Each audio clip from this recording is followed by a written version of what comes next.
events, or ideas. Proper noun refer to specific or exact names of person, places, things, events, or ideas. Proper nouns begin with a capital letter. Proper nouns example: Juan de la Cruz, Nueva Mongol pencil, and New Year. Common nouns do not refer to specific or exact names of person, places, things, events, or ideas. Common nouns begins with a small letter.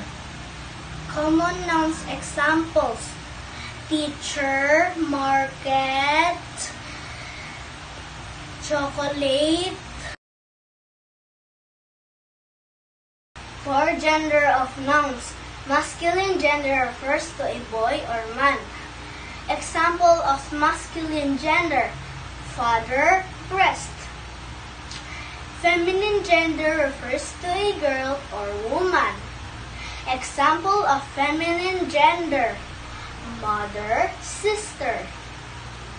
Common gender refers to either male or female.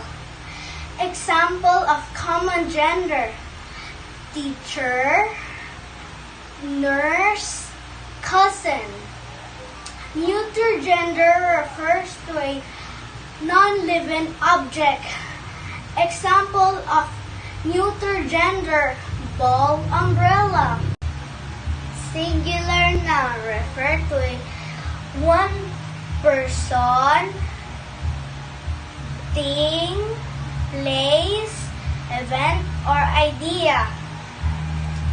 Example of singular noun: book, church, country, foot.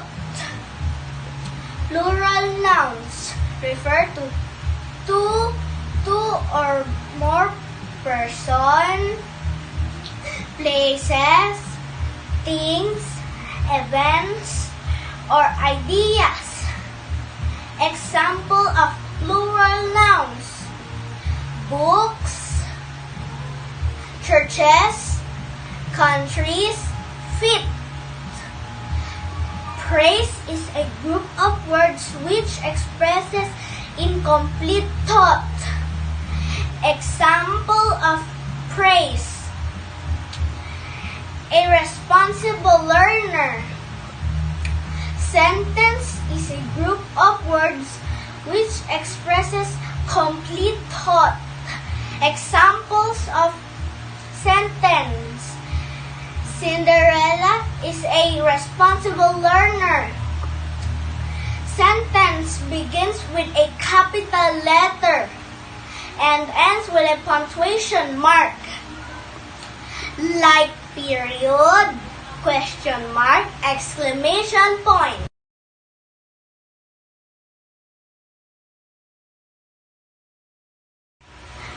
Four kinds of sentences according to function. Declarative sentence expresses a statement. It ends with a period. Interrogative sentence asks questions. It ends with a question mark. Exclamatory sentence expresses strong feelings or emotion with an exclamation point. Imperative sentence expresses a command or a request. Request sentence gives orders to using polite expressions like kindly and please. It ends with a period. Imperative sentence gives order to another person without using Polite expressions. It ends with a period.